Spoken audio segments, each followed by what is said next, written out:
All right. Well, I hope everybody's doing well today.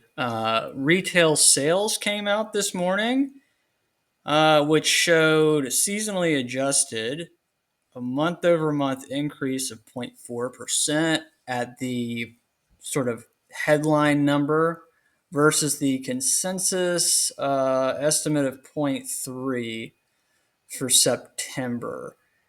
And immediately there are all these people all over X saying like inflation has reaccelerated this and that, and it's kind of like laughable because uh, you know that's, in my opinion, just 100% narrative. And when you look under the hood, that is literally the exact opposite of what you're going to see.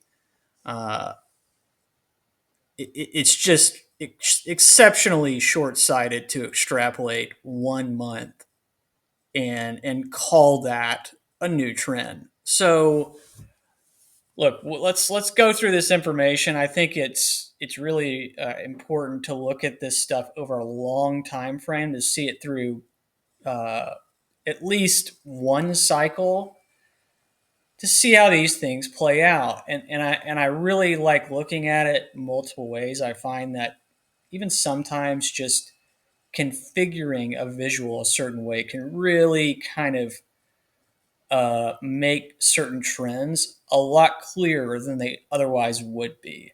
I wish that uh, you know these government agencies would put information together like this, but unfortunately they don't. So, look, these next few visuals I'm going to go through, it's the same information presented, uh, not seasonally adjusted, and each one of these is going to have four separate visuals. It's the same thing, but just four separate ways. So top left is, you know, retail sales by category. Below that is the same thing, but it's just a share chart. Top right is the year over year change in retail sales by category. And again, that's a stacked bar chart. And year over year percent, because we want to put everything like on the same sort of level playing field, despite how much it contributes to something like retail sales in the aggregate. It would be inappropriate to show it as sort of a bar chart, especially if you're looking at all of the categories together. So, yes, not seasonally adjusted. It's a little hard to see what's going on, but in general, I would say I'm seeing at least near term softening, broadly speaking, across all these categories. One of the things that I noticed right off the bat is non-store retailers is really capturing a lot of retail market share, and so you could, especially when you look at the share chart. I mean, it kind of jumps off the page. That's definitely a secular trend that you have to kind of factor into this equation. So, look, I'll just kind of click on a couple of these. Um, we'll highlight non-store motor vehicle and parts dealers just because they account for such a large portion of retail sales. So as you can see, both of them, you know, in my opinion, show some clear signs of slowing.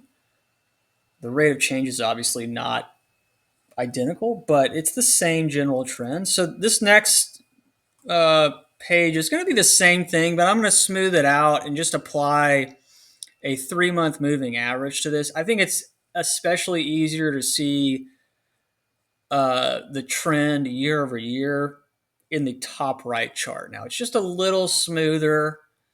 So, again, we can kind of highlight those same things. Non store, motor vehicle, even something like building materials as that pertains to something like real estate, and furniture and home furnishing stores. Those These two groups have seen, and I've alluded to this several times.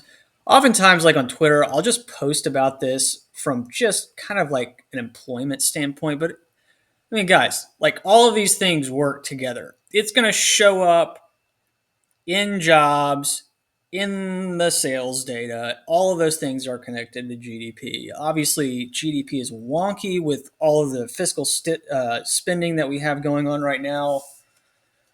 It certainly seems like we found ourselves in this like really dystopian world, at least in my opinion, where you have these really conflicting sort of signals.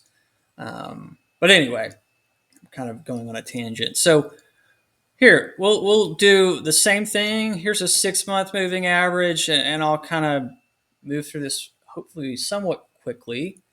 Again, just a little smoother. It's the same thing, right?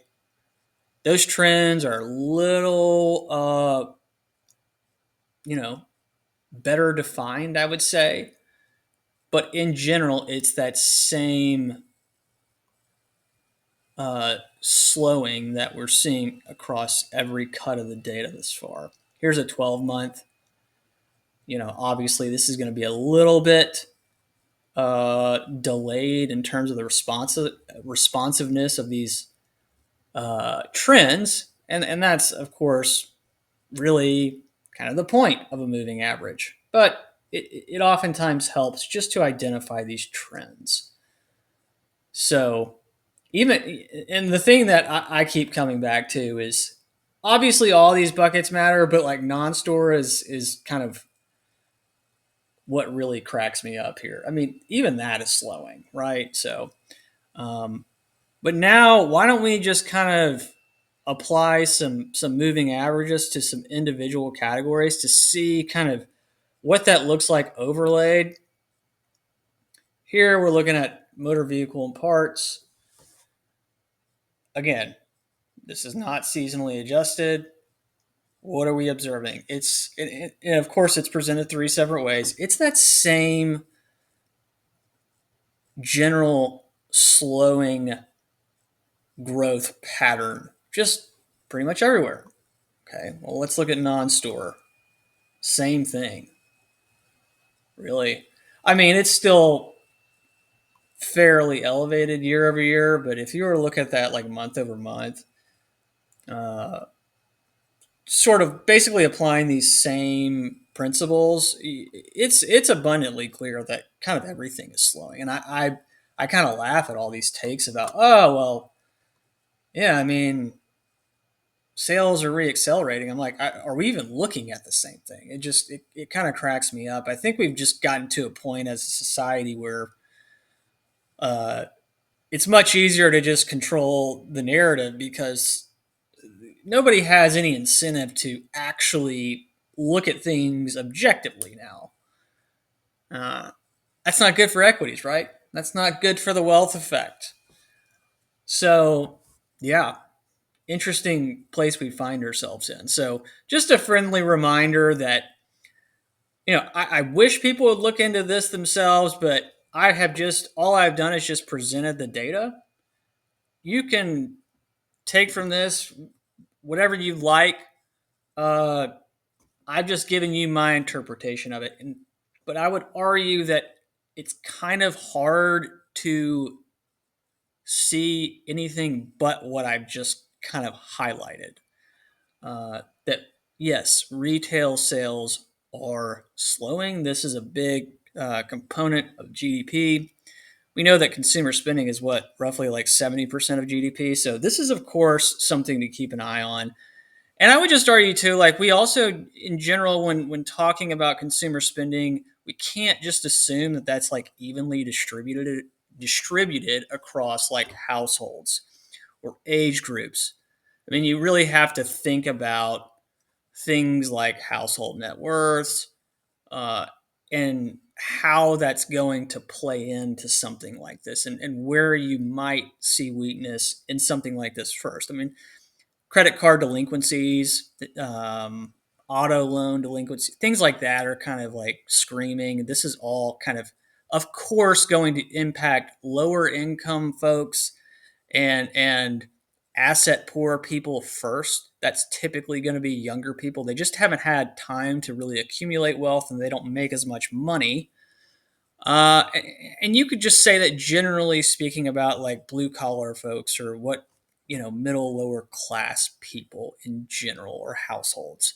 So anyway, take that for what you will. Yeah, hopefully that was halfway informative. All right, guys, have a good one.